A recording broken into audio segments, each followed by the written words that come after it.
नमस्कार, आप देख रहे हैं मुद्दा और मैं हूं आपके साथ नेहा दुबे।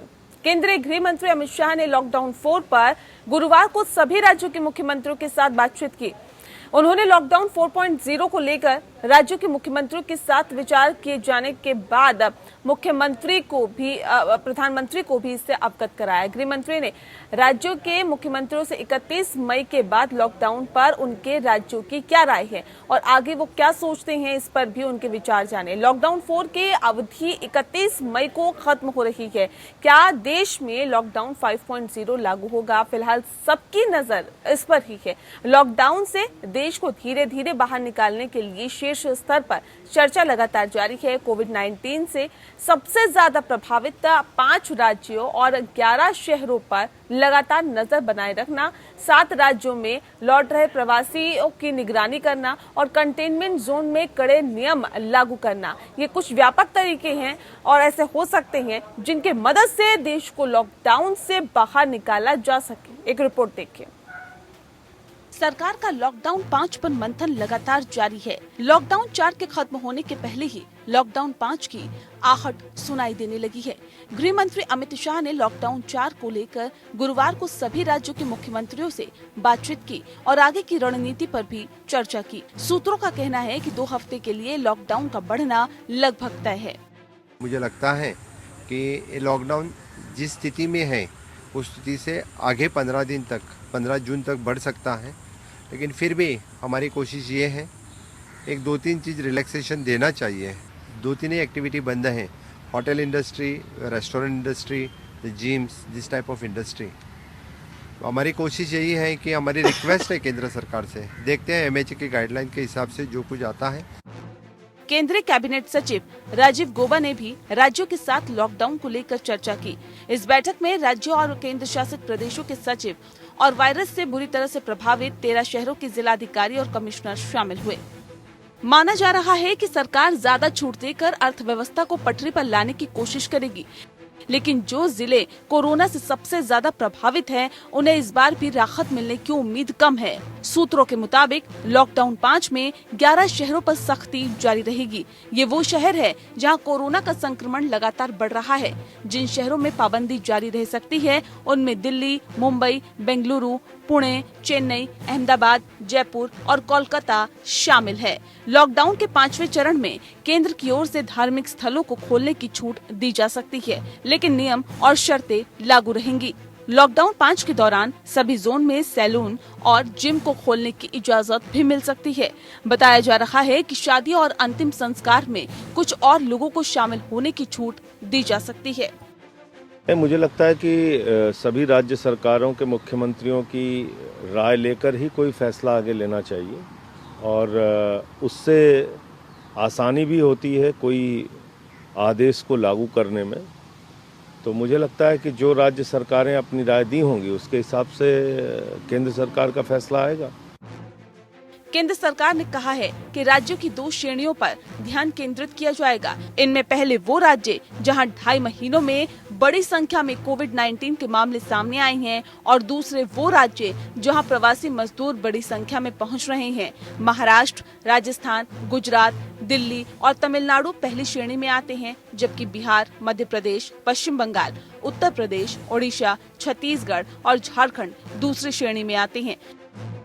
मध्य प्रदेश का आर्थिक शहर इंदौर कोरोना वायरस का शुरुआती हॉटस्पॉट बनकर उभरा, उसे भी पहली श्रेणी में ही शामिल किए जाने की संभावना है। केंद्र सरकार ने राज्यों से कहा है कि वे नगर पालिकाओं के भीतर छोटे क्षेत्रों को कंटेनमेंट जोन के रूप में चिन्हित कर सकते हैं। राज्यों को ऐसे क्षेत्रों को उचित रूप से सीमांकन करने के लिए भी कहा गया है और सख्ती बरतने का निर्देश दिया गया है। बैठक में ये फैसला लिया गया है कि नगर निगम आवासीय कॉलोनी, मोहल्लों, नगर पालिका वार्डों या पुलिस स्टेशन क्षेत्र नगर पालिका क्षेत्रों नगरों में कंटेनमेंट जोन के रूप में नामित कर सकता है।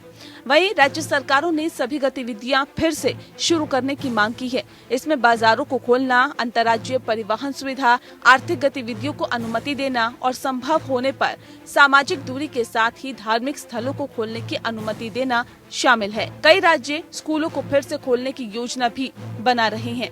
राज्यों को ये सुनिश्चित करना है कि शैक्षणिक कैलेंडर बाधित ना हो और छात्र वापस आ सके। ये सुनिश्चित करने के लिए देश के कई हिस्सों में अभी गर्मियों की छुट्टियां चल रही है और राज्यों को विश्वास है कि इसके बाद स्कूलों को फिर से खोलने की योजना बनाई जा सकती है। छत्तीसगढ़ के मुख्यमंत्री भूपेश बघेल ने घोषणा की कि राज्य के सभी स्कूलों को 1 जुलाई से खोल दिया जाएगा। इससे पहले उत्तराखंड सरकार ने निर्देश दिया था कि स्कूलों को 15 जून के बाद क्वारंटीन केंद्र के रूप में प्रयोग नहीं किया जाए। छत्तीसगढ़ सरकार ने फैसला किया कि गुरुवार से दुकानों को सप्ताह में 6 दिन खोलने की अनुमति होगी और इसके लिए उन्हें सामाजिक दूरी के नियमों का पालन करना होगा। राज्य सरकार का कहना है कि वाणिज्य और आर्थिक गतिविधियों के दोबारा शुरू होने से अर्थव्यवस्था को दोबारा खड़ा किया जा सकता है और इससे राज्य में लोगों को रोजगार मिलेगा। वहीं जम्मू कश्मीर में shopping malls, multiplex, restaurant, school, college और जिम को छोड़कर दूसरी सभी गतिविधियों को फिर से शुरू करने की मांग की जा रही है। लॉकडाउन के चौथे चरण में केंद्र ने राज्यों को मामलों की गंभीरता के आधार पर जोन का सीमांकन करने का अधिकार दिया। साथ ही दिशा निर्देशों के साथ राज्यों को अनुमति दी गई कि वे किसी भी गतिविधि को शुरू करने के लिए अपने नियमों को लागू करें। इसके बाद कई राज्यों ने सार्वजनिक परिवहन, दुकानों और औद्योगिक इकाइयों को फिर से शुरू करने की अनुमति दी। इस दौरान केंद्र सरकार ने भी घरेलू उड़ानों के परिचालन की अनुमति दी, लेकिन अब सभी का ध्यान अगले चरण की ओर है। Bureau report. तो एक तरफ कोरोना का कहर लगातार जारी है तो दूसरी तरफ बेपटरी अर्थव्यवस्था को वापस पटरी पर लाने की सरकार कोशिशें कर रही है। इसी के मद्देनजर केंद्रीय गृह मंत्री अमित शाह ने लॉकडाउन 4 पर गुरुवार को सभी राज्यों के मुख्यमंत्रियों के साथ बातचीत की। उन्होंने लॉकडाउन 4.0 को लेकर राज्यों के मुख्यमंत्रियों के विचार जाने। अमित शाह ने लॉकडाउन 4.0 के वर्तमान हालात पर चर्चा की कि किस तरह के हालात फिलहाल बने हुए हैं और इसके मद्देनजर आगे किस तरह का कदम उठाया जाना चाहिए। गृह मंत्री ने राज्यों के मुख्यमंत्रियों से 31 मई के बाद लॉकडाउन पर उनके राज्यों की क्या राय है और आगे वो क्या सोचते हैं, क्या चाहते हैं और किस तरह के विचार रखते हैं, ये जानने की कोशिश गृह मंत्री ने की है। लॉकडाउन 4 की अवधि 31 मई को खत्म हो रही है और क्या देश में लॉकडाउन 4 के बाद अब लॉकडाउन 5 लगने जा रहा है? क्या लॉकडाउन 5.0 लागू होगा? फिलहाल इस पर सभी की निगाहें हैं और लॉकडाउन से देश को धीरे धीरे बाहर निकालने के लिए शीर्ष स्तर पर चर्चा लगातार जारी है। कोविड-19 जो एक महामारी है जिसने न सिर्फ भारत को बल्कि पूरे विश्व को अपनी चपेट में ले लिया है, इससे निकलने की कोशिशें लगातार की जा रही है और इससे पार पाने की कोशिशों के मद्देनजर इस लॉकडाउन को कितना महत्वपूर्ण माने, ये एक अहम यहाँ पर सवाल बन जाता है। और क्या लगता है कि लॉकडाउन को और ज्यादा आगे बढ़ाने की जरूरत है? क्या वाकई ऐसा लगता है कि लॉकडाउन की वजह से जो आंकड़ा है बहुत ज्यादा आगे नहीं बढ़ा? हालांकि 1,65,000 के आंकड़े को पार कर गया है कोरोना संक्रमित मरीजों की संख्या। तो ऐसे में क्या लगता है कि अगर लॉकडाउन को पूरी तरह से खोल दिया जाता है तो किस तरह की स्थिति बन जाएगी या फिर बहुत ज्यादा फर्क नहीं पड़ने वाला है? इन तमाम विषयों पर आज हम चर्चा करेंगे क्योंकि प्रभावित जो 5 राज्य हैं और 11 शहरों पर अब सभी की निगाहें रहेगी कि इन शहरों में, इन राज्यों में आखिर आने वाले वक्त में किस तरह की स्थिति होने वाली है। लेकिन ऐसे में सबसे अहम यहाँ पर महाराष्ट्र दिखाई दे रहा है जहाँ पे मामले लगातार बढ़ते जा रहे हैं और ये मामले न सिर्फ कोरोना संक्रमितों के बढ़ रहे हैं बल्कि मृतकों की संख्या में भी इजाफा हो रहा है।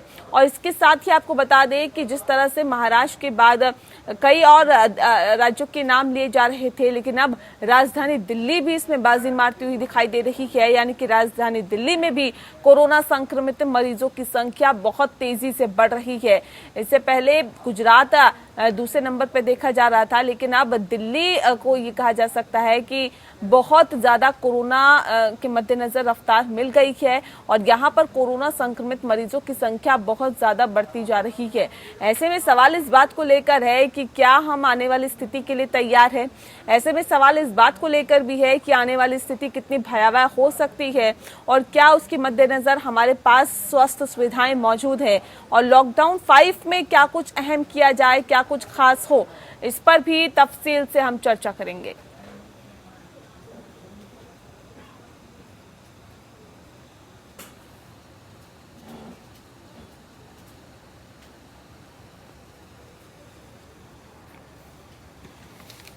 और चलिए इस विषय पे हम तफसील से चर्चा करेंगे। इस वक्त हमारे साथ डॉक्टर वीके मोंगा जी जुड़ गए हैं, चेयरमैन हैं हॉस्पिटल बोर्ड ऑफ इंडिया के, आईएमए के। बहुत स्वागत है डॉक्टर मोंगा आपका।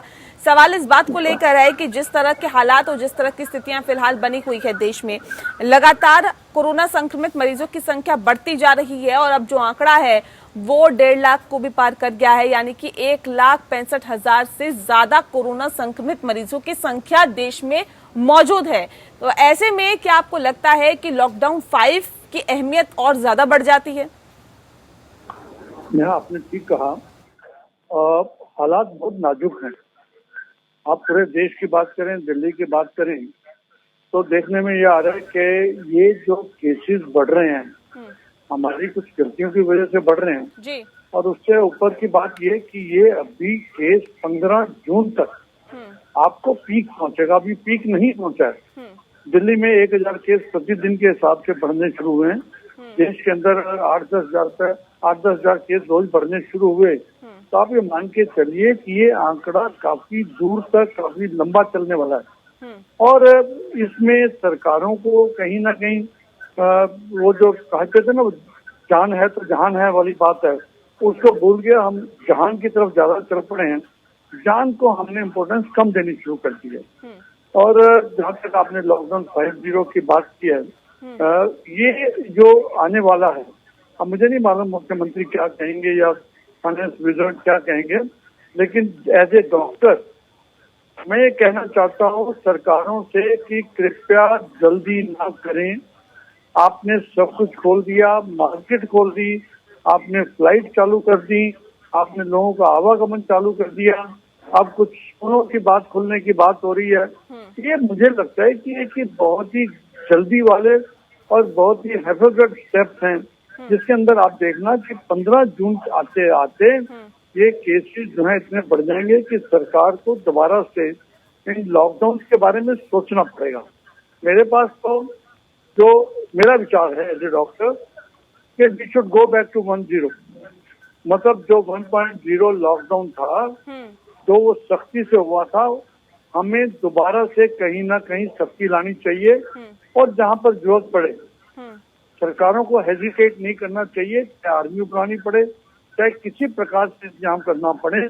अगर हम देश को बचाना चाहते हैं, अगर हम अपने लोगों की वैल्यू समझते हैं, तो ये सारा का सारा lot of discussion can be held migration के ऊपर, lot of discussion can be held on Nizamuddin और मरकज के ऊपर, लेकिन उन सबको अगर हम पीछे छोड़ दें तो आज की तारीख में लॉकडाउन बहुत सख्ती से दोबारा लगाना चाहिए। ठीक है, अगर लॉकडाउन बहुत सख्ती से यहाँ पर लगाना चाहिए क्योंकि हालात बहुत ज्यादा चिंताजनक बनते जा रहे हैं।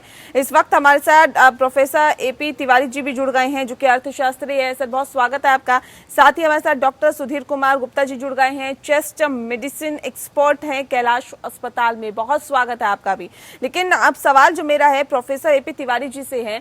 तिवारी साहब किस तरह से इसे देखें? अभी डॉक्टर मोंगा का कहना है कि अभी जिस हालात में हम हैं, जिस स्थिति में हैं, हम लॉकडाउन 5 के बारे में चर्चा कर रहे हैं, लेकिन जरूरत लॉकडाउन 1.0 की है। जिस सख्ती के साथ लॉकडाउन शुरुआत में लगाया गया था, उसी सख्ती के साथ अभी लॉकडाउन लगाने की जरूरत है, लॉकडाउन करने की जरूरत है। आप कितने सहमत हैं इस बात से?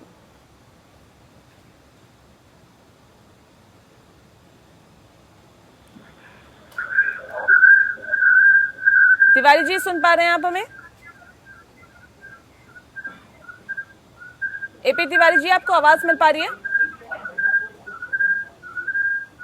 चलिए, लगता है आवाज नहीं पहुंच पा रही उन तक। एक बार फिर से उनसे संपर्क साधने की कोशिश करेंगे, लेकिन डॉक्टर सुधीर का रुख करते हैं। डॉक्टर सुधीर, सवाल इस बात को लेकर है, क्या हम उस स्थिति में पहुंच गए हैं, क्या हम उस हालात में अभी है कि अगर जो कोरोना संक्रमित मरीजों की संख्या है वो और ज्यादा बढ़ जाती है तो हम स्थिति को नियंत्रित कर लेंगे?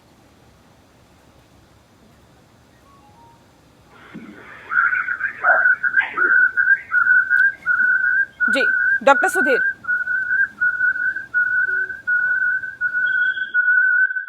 चलिए, लगता है कुछ टेक्निकल इशू है। एक बार फिर से रुक करते हैं डॉक्टर मोंगा का। डॉक्टर मोंगा, लेकिन सवाल इस बात को लेकर भी है ना सर कि एक तरफ हम कोरोना से फाइट करने जा रहे हैं। दूसरी तरफ सवाल इस बात को लेकर है कि एक बड़ी समस्या हमारे सामने मुंह बाहें खड़ी है।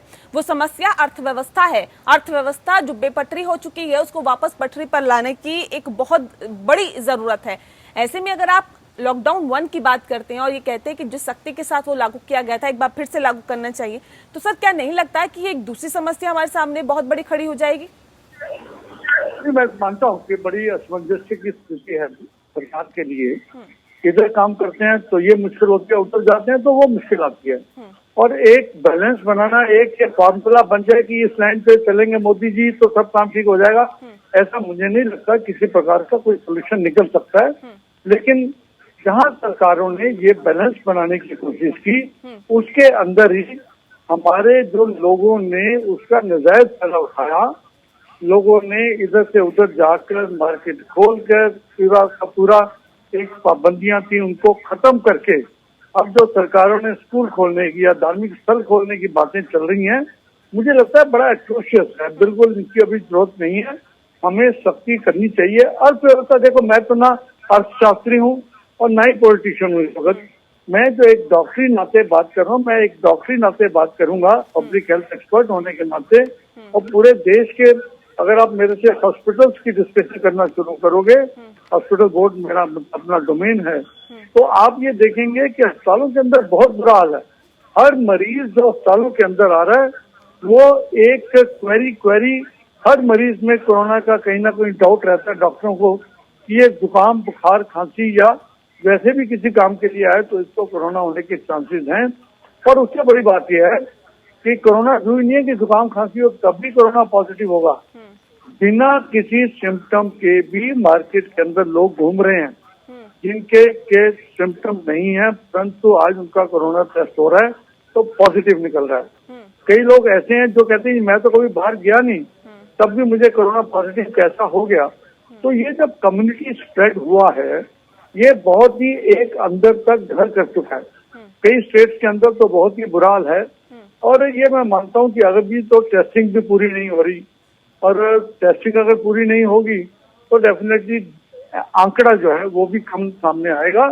तो अभी जब आंकड़ा पूरा सामने आएगा तो बहुत चौंका देने वाले आंकड़े हैं देश के अंदर। मैं तो भगवान से प्रार्थना करूंगा कि किसी प्रकार से भी हमारे को इन चीजों से छुटकारा दिलाएं और हम लोग अक्लमंदी के साथ एक सरकार का जो सिस्टम है उसको फॉलो करें। बिल्कुल डॉक्टर मोंगत, सवाल इस बात को लेकर है जैसे कि आपने अभी कहा कि लक्षण नहीं दिख रहे, यानी कि असिम्टोमेटिक बहुत सारे केसेस ऐसे सामने आए हैं जिनके पास कोई लक्षण नहीं है, ना खांसी, ना जुकाम, ना बुखार, लेकिन फिर भी वो कोरोना पॉजिटिव है। सर ये किस तरह के केसेस में होता है कि लोग घरों से बाहर नहीं निकलते फिर भी कोरोना पॉजिटिव हो जाते हैं? ये किस तरह के केसेस में होता है? नहीं, डेफिनेटली वो एक कोई ना कोई उनके घर से बाहर गया होगा, जो वो पेशेंट जो है इन्फेक्शन तो घर लाया और जो घर पे लोग हैं उनको इन्फेक्शन हो गया। इसे कम्युनिटी स्प्रेड कहते हैं कि जब आप जो सोर्स है उसको ट्रेस नहीं कर पा रहे, जब सोर्स को ट्रेस नहीं कर पा रहे तो वो जो मरीज बनते हैं तो उसको कम्युनिटी स्प्रेड बोलते हैं। और जब कम्युनिटी स्प्रेड शुरू होता है तो आप बिल्कुल समझ नहीं पा रहे होते कि मरीज कहाँ से कहाँ कैसे कितने बढ़ रहे हैं। और जो वो एक्सपोनेंशियल ग्रोथ होती है नेहा, उसको संभाल पाना बड़ा मुश्किल हो जाता है। ठीक है, डॉक्टर सुधीर गुप्ता जी हमारे साथ जुड़ गए हैं जो कि चेस्ट मेडिसिन एक्सपर्ट हैं कैलाश हॉस्पिटल में। एक बार फिर से इनका स्वागत करते हैं। डॉक्टर सुधीर, सवाल इस बात को लेकर है कि जिस स्थिति की हम बात कर रहे हैं और जिस स्थिति का जिक्र अभी डॉक्टर मोंगा कर रहे थे, कह रहे थे कि अभी तो पीक पर हम आए नहीं हैं, कोरोना अभी पीक पर नहीं है, लेकिन कोरोना जब पीक पर आएगा तो हालात और ज्यादा खराब हो जाएंगे। क्या वाकई आपको ऐसा लगता है कि अभी पीक पर कोरोना नहीं है? और क्या अगर पीक पर आएगा तो हमारे पास इतनी स्वास्थ्य सेवाएं हैं कि हम उसको कंट्रोल कर लेंगे, नियंत्रित कर लेंगे? डेफिनेटली कोरोना अभी तो अपने पीक पर नहीं आया है। अगर हम अभी पीछे भी कुछ दिनों का आंकड़ा देखें तो लगभग रोज हम एक नई पीक बना रहे हैं। केसेस लगातार बढ़ रहे हैं, जैसे जैसे टेस्ट का नंबर बढ़ रहा है वैसे वैसे केसेस भी बढ़ रहे हैं। तो पीक तो अभी डेफिनेटली नहीं आई है। अभी हम पीक से कुछ दूर हैं, कुछ दूर या काफी दूर, ये कहना बहुत मुश्किल है।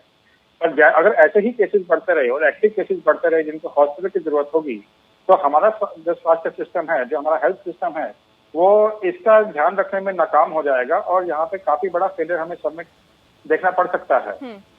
और इसी को चलते हुए शायद ICMR ने इसी को देखते हुए गाइडलाइंस चेंज की हैं, जिसमें कि जो एसिम्टोमेटिक पेशेंट हैं या कैटेगरी 1 पेशेंट हैं जिनको ज्यादा दिक्कत नहीं है, उनको होम आइसोलेशन के बारे में कहा जा रहा है, ताकि जो हॉस्पिटल में जो बेड्स हैं वो फ्री हो सके। ज्यादा सिक पेशेंट्स के लिए जिनको एक्चुअली हॉस्पिटल की रिक्वायरमेंट है, जिनको ऑक्सीजन की जरूरत है, आईसीयू की जरूरत है, उनके लिए बेड फ्री रखे जा सकें और हॉस्पिटल में भीड़ कम की स्थिति जा तो सके। अभी ऐसी है डॉक्टर सुधीर, अभी स्थिति ऐसी है, राजधानी दिल्ली की बात करें या फिर तमाम और राज्यों की बात करें, कुछ ही चुनिंदा ऐसे राज्य हैं जो कि कोरोना संक्रमित मरीजों की इंफॉर्मेशन या सूचना मिलने के बाद तुरंत एम्बुलेंस आती है और उस कोरोना मरीज को ले जाती है और फिर उसके बाद उसकी कॉन्टैक्ट हिस्ट्री निकालने की कोशिश करती है।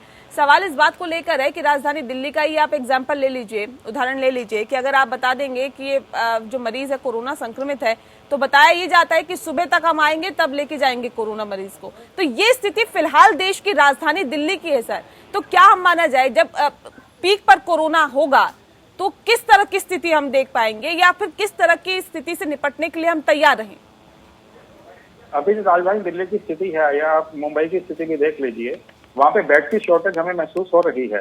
लेकिन अगर कोरोना और बढ़ता है, केसेस और बढ़ते हैं, इसमें खास से सिक पेशेंट और बढ़ते हैं, तो डेफिनेटली हमारे पास बेड की शॉर्टेज होने वाली है। और अभी दिल्ली गवर्नमेंट ने भी बोला है कि प्राइवेट अस्पताल में सबसे 20% बेड रिजर्व करने को बोला है, कोरोना पेशेंट के लिए देने को बोला है। तो मुझे लगता है कि अगर स्थिति इसी तरह से दिक्कत जाती रही, पेशेंट बढ़ते रहे, तो कहीं ना कहीं हमें बेड की शॉर्टेज डेफिनेटली होगी और ये हमारे लिए बहुत बड़ी दिक्कत हो जाएगी। इसका सामना करना बहुत ही मुश्किल हो जाएगा। ठीक है डॉक्टर मोंगा, इसके मद्देनजर आपने कहा कि लॉकडाउन बहुत इम्पोर्टेंट है, बहुत महत्वपूर्ण है, लेकिन अगर लॉकडाउन 5 में और ज्यादा ढील दे दी जाती है तब किस तरह की स्थिति होगी? ये देखिए, लॉकडाउन 5 हो या कोई भी नंबर दे दो, इशू ये है कि जब तक लोग घर नहीं बैठेंगे, सोशल डिस्टेंसिंग नहीं होगी, तब तक ये जो कम्युनिटी स्प्रेड शुरू हो चुका है ये रुकेगा नहीं। ये आप मान के चलिए कि इसकी कोई दवाई नहीं है, कोई इलाज नहीं है। और दिल्ली में आपने जैसे साफ ठीक कहा, डॉक्टर सुधीर गुप्ता भी कह रहे थे कि बेड्स की शॉर्टेज है, लोग भटक रहे हैं। इवन डॉक्टर्स को अपनी जब बीमार पड़ रहे हैं उनको लिए बेड नहीं मिल रहे, पुलिस वालों को बेड नहीं मिल रहे, वीआईपी को बेड नहीं मिल रहे। तो ये अगले 5 साल 10 दिन के अंदर जो हालत होने वाली है, मैं तो कम से कम देख पा रहा हूँ, हमारे पॉलिटिशियन देख पा रहे हैं कि नहीं देख पा रहे मुझे नहीं मालूम। जो भी हो, बहरहाल एक ऐसा सिस्टम जिसके अंदर सोशल डिस्टेंसिंग भी हो, लोग बाहर ना निकलें, केवल बहुत जरूरी चीजों के लिए बाहर निकलें। हमें दोबारा से उस स्थिति में जाना पड़ेगा, नहीं तो ये जो ग्रोथ है आज लाखों में हो रही है, इसके बाद देखिए जैसे डॉक्टर गुप्ता ने भी कहा कि ये गिनती नहीं हो पाएगी। ये जब गिनती नहीं हो पाएगी तो आप देखिए देश में यूरोप जैसे देश इसके सामने झुक गए, यूरोप को खत्म कर दिया। अमेरिका के अंदर बहुत बुरा हाल है, जबकि उनकी चिकित्सा सुविधाएं हमारे से 100 गुना अच्छी हैं, उसके बावजूद वो इसको कैटर नहीं कर पा रहे, इसको कोप अप नहीं कर पा रहे।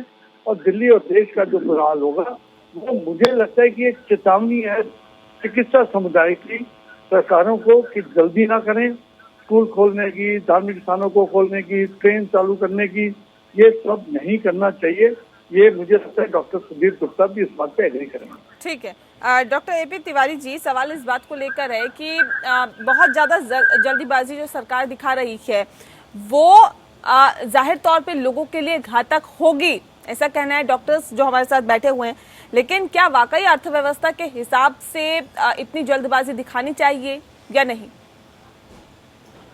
मेरा ऐसा मानना है कि अभी तक लॉकडाउन को लेकर जो सरकार की नीति रही है वो बहुत संतुलित रही है। सरकार ने ये कह सकते हैं बहुत मेजर्ड स्टेप्स उठाए हैं, लेकिन जब ये बात तो उठ रही है कि अभी भी देश के कुछ हिस्सों में, खासतौर पर 11 शहर ऐसे हैं जहाँ पर देश के कुल संक्रमित लोगों का 70% है।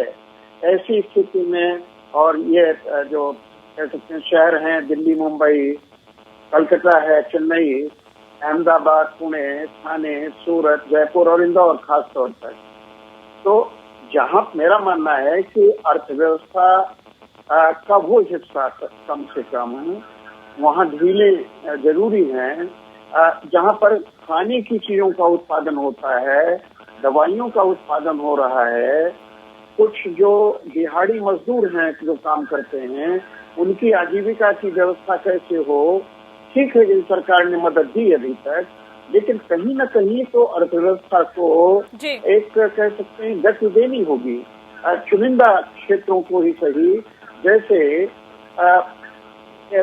हम सभी जान रहे हैं कि डोमेस्टिक हेल्प हैं, जो निर्माण के कार्य में लगे हुए लोग हैं, निर्माण का कार्य है, जो मेट्रो का बसें हैं, मेट्रो टैक्सी ड्राइवर्स हैं। सर ठीक है, आपकी बात से सहमत है तिवारी जी, लेकिन सवाल इस बात को लेकर है कि हमारे साथ डॉक्टर्स मौजूद हैं। उनका कहना है कि अर्थव्यवस्था को गति देना ठीक है, लेकिन अगर लोग घरों से बाहर निकलेंगे तो उनका कोरोना संक्रमित होना भी तय है, और ऐसे में अगर हालात और ज्यादा खराब हो जाती हैं तो जाहिर तौर पे इससे निपटना बहुत मुश्किल हो जाएगा। मुश्किल ही नहीं बल्कि नामुमकिन हो जाएगा, क्योंकि अभी अगर हालात इस तरह के हैं कि 1,65,000 से ज्यादा कोरोना संक्रमित मरीज है, तो सर अर्थव्यवस्था को पटरी पर लाना भले ही एक बहुत जरूरी काम हो, लेकिन उसके लिए लोगों को घर से बाहर निकलना होगा, और लोग घर से बाहर निकलेंगे तो कोरोना ज्यादा फैलने की जो चांसेस है वो बढ़ जाते हैं।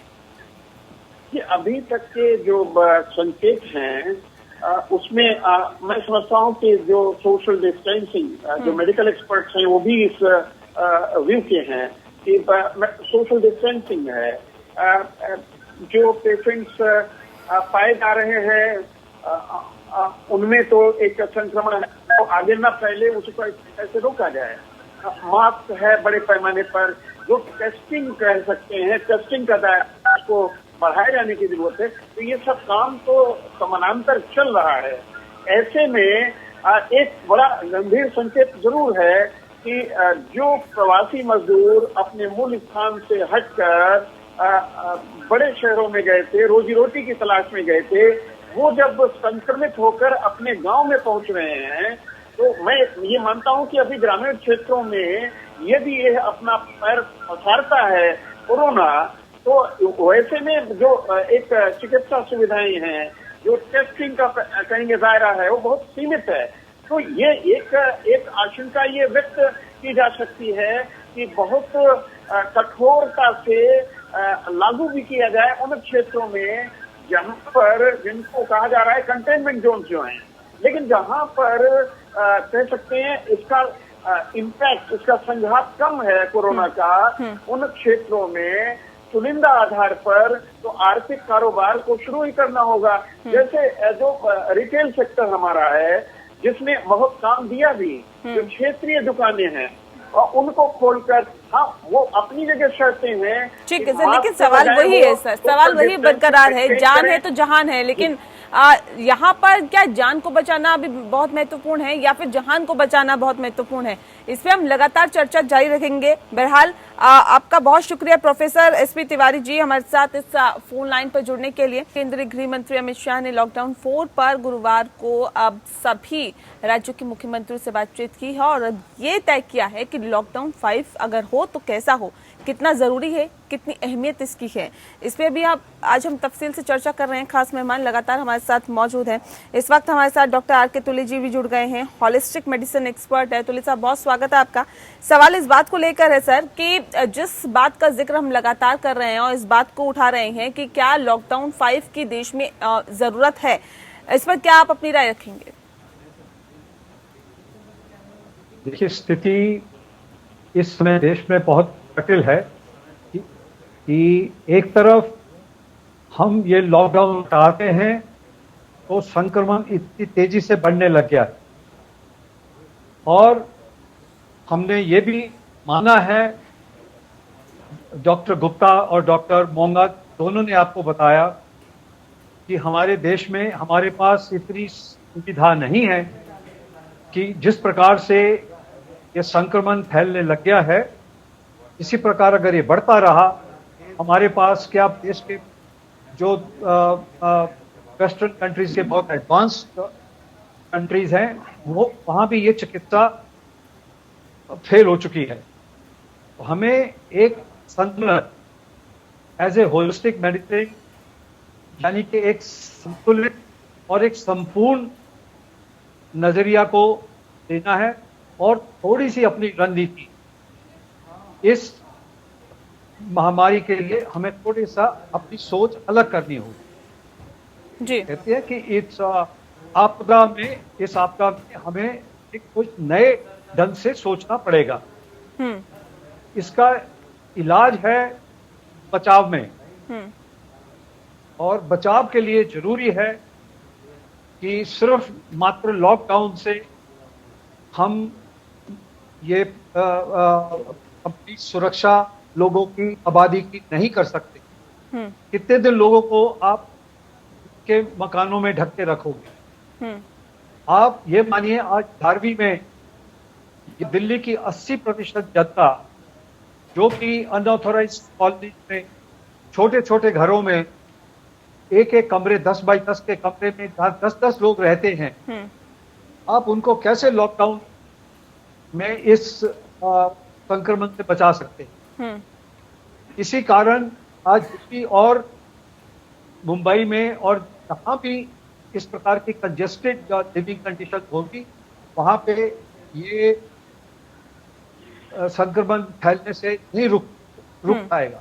आप कितना भी लॉकडाउन लगाए, आप लॉकडाउन लगाएंगे तो एक 10 बाई 10 के कमरे में 10 लोगों को ढक देंगे, तो क्या वो कितने दिन तक वहां पे रह सकते हैं?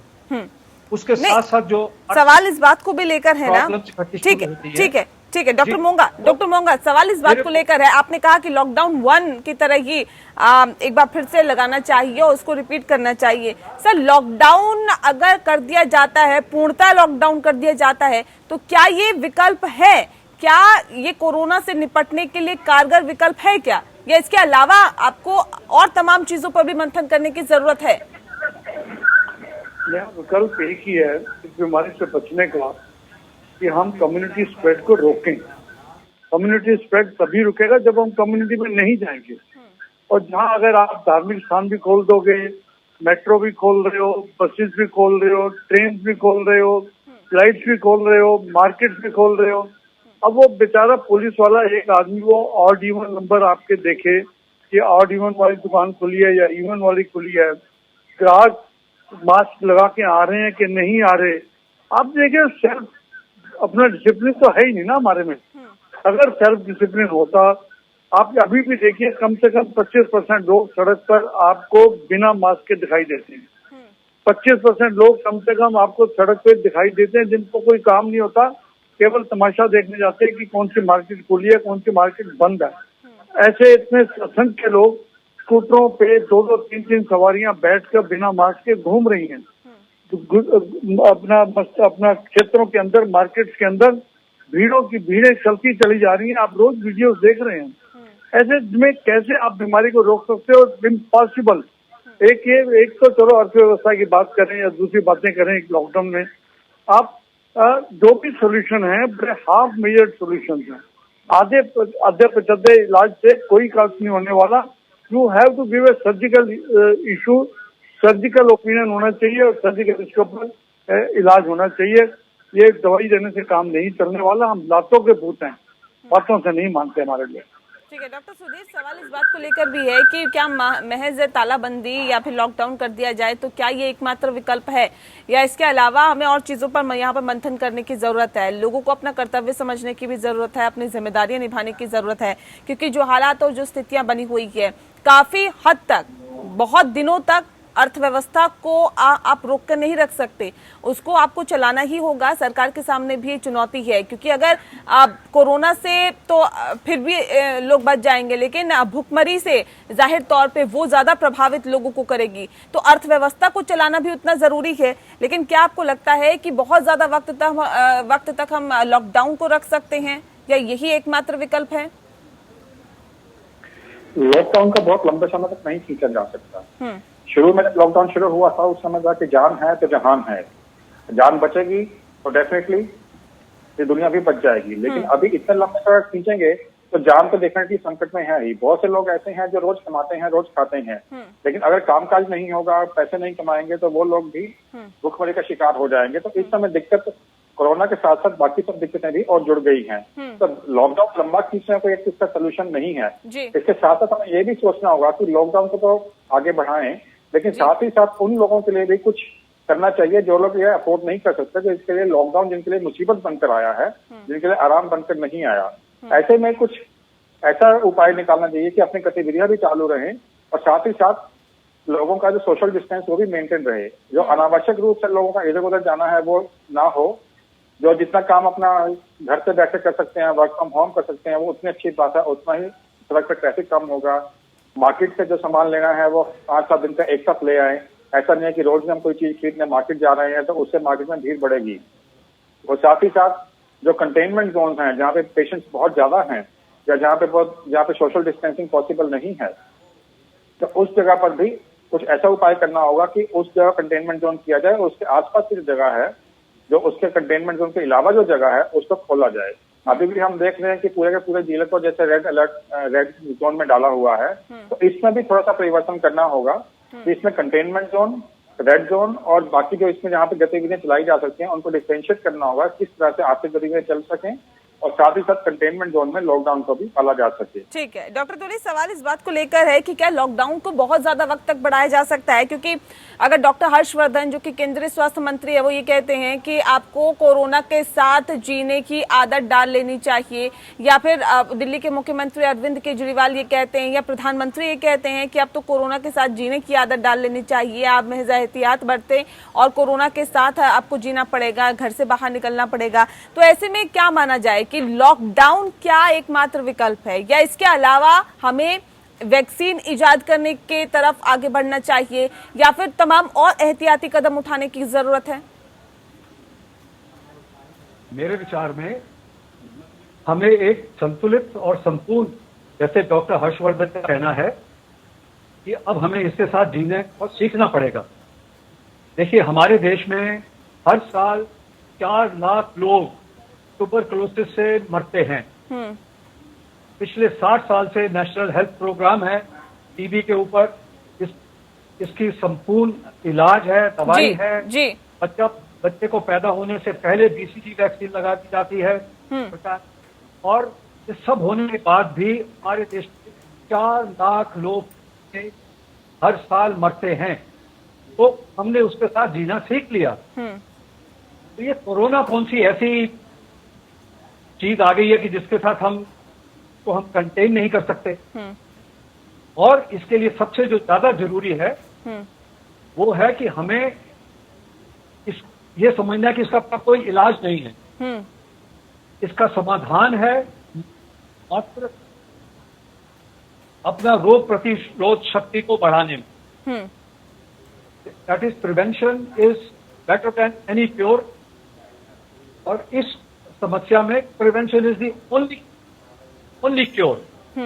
तो इस रोग प्रतिरोध को बढ़ने के लिए हमें अपने देश की जो ट्रेडिशनल हमारी जो नॉलेज है, जो अगर हम एक अच्छा योगिक लाइफस्टाइल जिए, रोज योगा करें, ध्यान करें, प्राणायाम करें, तो इससे हमारी रोग प्रतिरोध शक्ति बढ़ती है। इसका बहुत सा साइंटिफिक एविडेंस भी अवेलेबल है। दुनिया ने माना है कि योगा हमारे लिए लाइफस्टाइल के लिए ना केवल कोरोना को प्रभु अभी हर प्रकार के इन्फेक्शन, वायरस और बैक्टीरिया से हमारी शक्ति रोग प्रतिरोधक शक्ति बढ़ाता है। बिल्कुल। इससे हमारी जो लाइफस्टाइल डिजीज हैं, जिसको आज हम कोमॉर्बिडिटी जो आज बिल्कुल आयुष मंत्रालय की तरफ से भी कई गाइडलाइंस जारी की गई है, उसका भी पालन करने के लिए लगातार कहा जा रहा है। लेकिन सवाल इस बात को लेकर है डॉक्टर मुंगा कि जो हालात और जो स्थितियां बनी हुई है सर, अभी जो फिलहाल चीजें निकल के सामने आ रही है, ऐसा ये भी नहीं पता चल पाता है कि कौन सा कोरोना संक्रमित व्यक्ति है और कौन सा नहीं है। हो सकता है कि आपके साथ जो व्यक्ति बैठा हो उसको किसी भी तरह के कोई सिम्टम ना हो, लेकिन फिर भी वो कोरोना पॉजिटिव हो। तो ये एक बड़ी चिंता की बात है और बहुत बड़ी चिंता का विषय भी बना हुआ है, क्योंकि जब तक कोई सिम्टम नहीं होते तो ये ह्यूमन नेचर है कि इंसान कोरोना का टेस्ट करवाने भी नहीं जाएगा। जब तक ये तय नहीं होगा कि हाँ हमें किसी तरह की तकलीफ है, तब तक कोई कोरोना का टेस्ट तो नहीं करवाने जाता। और डॉक्टर्स भी इसी तरह की सलाह देते हैं कि छोटी मोटी अगर आपको तकलीफ हो रही है तो आप दवाइयां लीजिए, लेकिन आप कोरोना का टेस्ट मत कराइए, क्योंकि ये एक लिमिटेड टेस्ट है और ऐसे में लगातार इसकी टेस्टिंग बढ़ाने की कोशिशें हो रही है। सवाल इस बात को लेकर है ये कितना बड़ा चिंता का विषय है, क्योंकि लक्षण ना दिखना फिर भी कोरोना पॉजिटिव होना, ये आने वाले वक्त में और ज्यादा कितना टेंशन बढ़ा सकता है? लेकिन जहाँ तक कोरोना की टेस्टिंग की बात आपने काफी लंबी करी, एक तो कोरोना का टेस्ट कराना इतना आसान काम नहीं है, खर्चा बहुत है, 4,500 रुपये हर आदमी नहीं कर सकता। उसके बाद सरकारी अस्पताल में जाओ तो लाइन लंबी है, प्राइवेट सेक्टर में जाओ तो वहाँ पर भी आपको कई दिन की वेटिंग होनी शुरू हो चुकी है। हमारे पास वो फैसिलिटीज नहीं है कि हम जाएं और जाके करवा लें। बहुत लोग हैं जो ईगर हैं, जो अपना टेंशन खत्म करना चाहते हैं टेस्ट करवाने के लिए, लेकिन उनके भी टेस्ट नहीं हो पा रहे। ये बात पक्की है, कम से कम दिल्ली की। दूसरा इशू ये आता है कि जो एसिम्प्टोमेटिक केसेस हैं, जिनको कोई सिम्टम्स नहीं है, ये सबसे बड़ी बात यह है, इस वायरस का बिहेवियर अभी तक संसार में कोई नहीं समझ पाया। आप हिसाब लगाइए कि आज इन्फेक्शन होता है किसी को तो 2 से लेकर 15 दिन तक उसको कभी ना कभी कोई ना कोई सिम्टम आ सकते हैं या नहीं भी आ सकते हैं। और सबसे बड़ी बात यह है, वो लोग जो एसिम्प्टोमेटिक इन्फेक्टेड लोग हैं वो, लेकिन पेशेंट जो हैं वो आदमी जो नॉर्मल दिखते हैं वो मरीज स्प्रेड कर पा रहे हैं, वो उससे इन्फेक्शन दूसरों को पहुंच पा रहा है। उसको कुछ नहीं है सिम्टम, लेकिन उसने दूसरे लोगों को, सैकड़ों लोगों को, जहां वो गया, जहां वो बैठा, जहां मार्केट में गया, वो फैला दिया।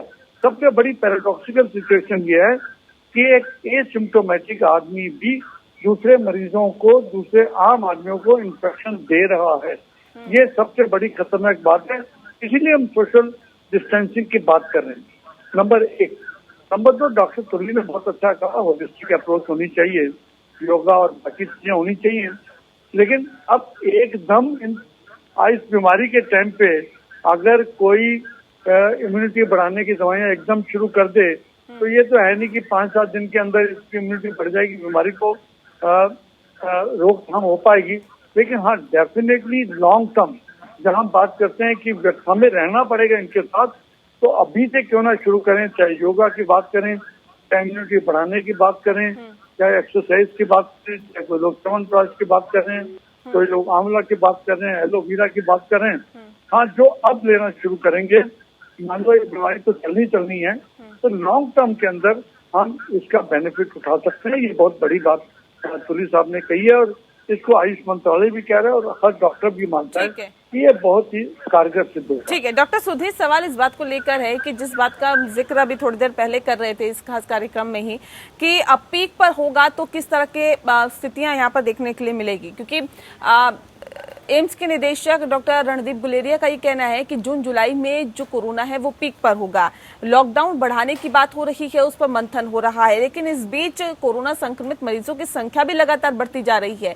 पिछले 24 घंटे की अगर हम बात करें तो तकरीबन 7,500 केसेस सामने आए हैं, जो कि अपने आप में हैरान भी करते हैं और परेशान भी। सवाल इस बात को लेकर है कि जो हालात और जो स्थितियों की बात डॉक्टर रणदीप गुलेरिया कर रहे हैं, क्या लगता है कि पिछले 24 घंटे में जब कितने केसेस आ जाएंगे सामने, तब हम ये कहेंगे कि हाँ अब तो कोरोना पीक पर है?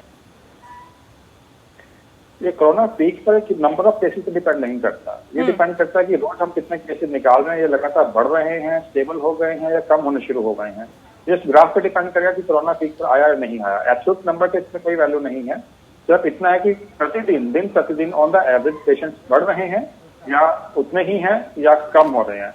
जब पेशेंट स्टेबल हो जाते हैं कि प्रतिदिन लगभग उतने ही पेशेंट आ रहे हैं और नहीं बढ़ रहे हैं, तब हम कहेंगे हम कोरोना की पीक पर पहुंच गए हैं। और जब नए पेशेंट आने कम हो जाएंगे तब हम कहेंगे कि पीक को हमने क्रॉस कर लिया है। लेकिन डेफिनेटली एब्सोल्यूट नंबर पे हम नहीं जा सकते। और दूसरी बात यह है कि कोरोना पीक पर आएगा और नंबर बढ़ रहे हैं। नंबर बढ़ना अगर केवल कुछ ही एरिया से है तो वो चिंता का विषय नहीं होता, क्योंकि इसका मतलब है कोरोना कुछ एरिया तक सीमित है।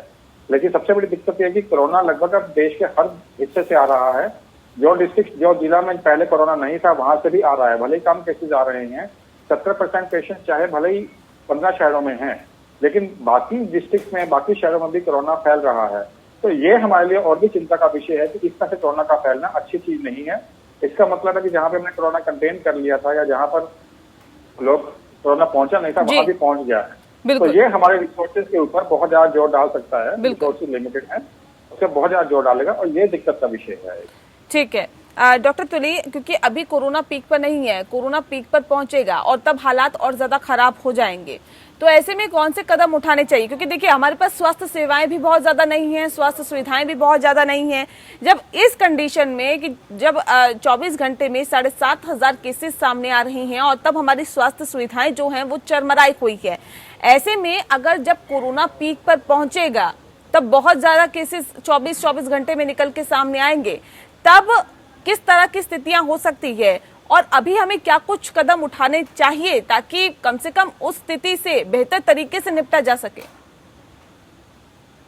इसीलिए जैसे हमें कोरोना के साथ जीने के लिए रहना है और अभी जैसे हमने अपनी हम जीवन शैली सुधारे और ये दिन पर दिन हमारा जो सुरक्षा कवच है, जो हमारा रोग प्रतिशोध है, वो स्वस्थ होता रहेगा और यही एक तरीका है इसको हम इस बीमारी को पछाड़ के गिराने की। तो ये तो एक लॉन्ग टर्म लाइफस्टाइल मॉडिफिकेशन है, परंतु आने वाले सप्ताहों में ही इसका हमें फायदा महसूस होने लग सकता है। इसके साथ साथ हम जैसे जो आयुर्वेदिक उपाय हैं, हर भारतीय जो रसोई है वो एक आयुर्वेद की कंप्लीट एक आयुर्वेदशाला है और हर गृहिणी को मालूम है कि आपकी सेहत के लिए कौन से चीजें अच्छी हैं। और इमरजेंसी सिचुएशन में मैं आपको बताऊं कि हमारी आयुर्वेद की वैदिक पुरानी प्रथा है, वैदिक, जो कि भेदन क्रिया से मानी गई है जी, और आज दुनिया इसको एक्यूपंक्चर पद्धति के नाम से पहचानती है। ये वही काम करती है जो योगा करता है। तो yoga is as a lifestyle, acupuncture is as an emergency measure and it works as a wonderful complement, as a very effective, very efficient, predictable and sustainable modality to control, tail the infection and also the comorbidities, etc. simultaneously. So in emergency medicine, ICU patient, we must, while जब हम ICMR इतनी ज्यादा trials कर रहा है, एक vaccine पता नहीं दुनिया भर में 100 वैक्सीन निकल रही है और एक्यूपंक्चर जो कि वर्ल्ड हेल्थ ऑर्गेनाइजेशन की मान्यता पद्धति है 1982 से, उसका हमें जरूर इस प्रणाली में जरूर उसका इस्तेमाल करना चाहिए, इसके जरूर शोध करने चाहिए। ठीक है सर, क्योंकि हम कार्यक्रम के आखिरी पड़ाव में हैं तो एक छोटा रिएक्शन हम ले लेते हैं। डॉक्टर मोंगा, सवाल इस बात को भी लेकर है कि अब क्या कुछ किया जाए। देखिए पीक पर आने का हम इंतजार तो नहीं कर सकते, लेकिन उसके लिए हम एहतियाती कदम उठा सकते हैं ताकि आने वाले वक्त में अगर खराब वक्त है तो हम उससे बखूबी अच्छे तरीके से निपट सके।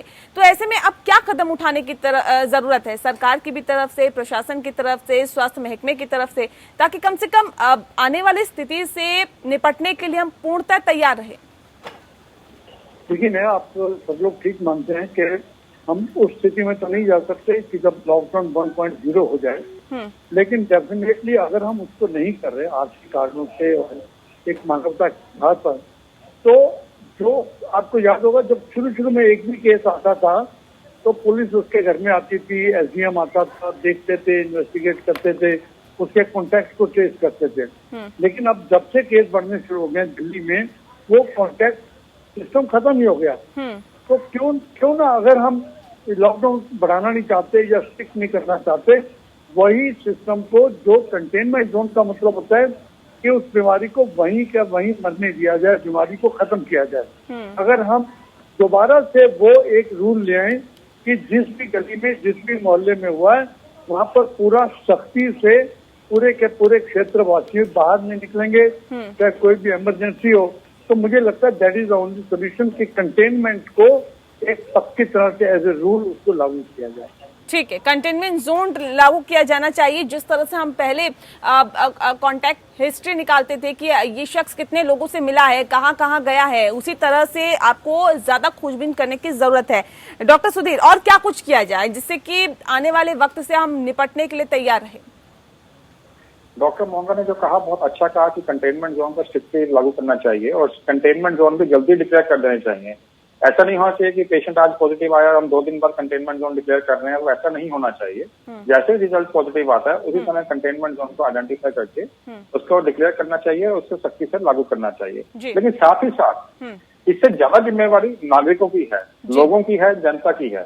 जो व्यक्ति बीमार अपने को महसूस करता है, जिसको सर्दी खांसी है, उसको बाकी लोगों से दूर रहना चाहिए, मास्क पहन कर रहना चाहिए और अपनी जीवन शैली और सामाजिक सोच में भी बदलाव करना चाहिए। इस समय हालात ऐसे हैं कि यदि हम अपनी जीवन शैली और सामाजिक सोच में बदलाव नहीं करेंगे तो ये बीमारी कंट्रोल में आने वाली नहीं है। हमें सोशल डिस्टेंसिंग की आदत डाल लेनी चाहिए, मास्क की आदत डाल लेनी चाहिए और जहां तक हो सके अनावश्यक रूप से भीड़ नहीं बनना चाहिए, भीड़ से बचना चाहिए, भीड़ में नहीं जाना चाहिए और बड़ी पीसफुली, बड़ी पेशेंस के साथ लाइन में खड़े होकर अपनी बारी का इंतजार करना चाहिए। ठीक है। जो अपनी टेंडेंसी होती है कि पहले मैं, उस चीज को छोड़ना होगा। ठीक है डॉक्टर तुली, बहुत संक्षिप्त में बताइए और क्या कुछ कदम उठाने की जरूरत है?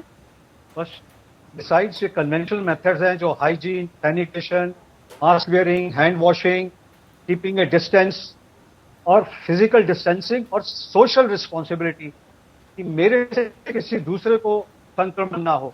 मुझे मालूम नहीं कि मुझे संक्रमण है पर शायद मुझे हो, किसी दूसरे को मुझसे ना हो पाए। और अपनी योगा आयुर्वेद की जो हमारी जीवन शैली है हमको उसके अनुसार को ढालना चाहिए। जीवन शैली को सुधारना होगा और साथ ही साथ अपना कर्तव्य, अपनी जिम्मेदारी को बखूबी निभाना होगा। बहरहाल बहुत शुक्रिया आप सभी मेहमानों का हमारे साथ इस खास चर्चा में शामिल होने के लिए। इसी के साथ मुद्दा में इतना ही। नमस्कार।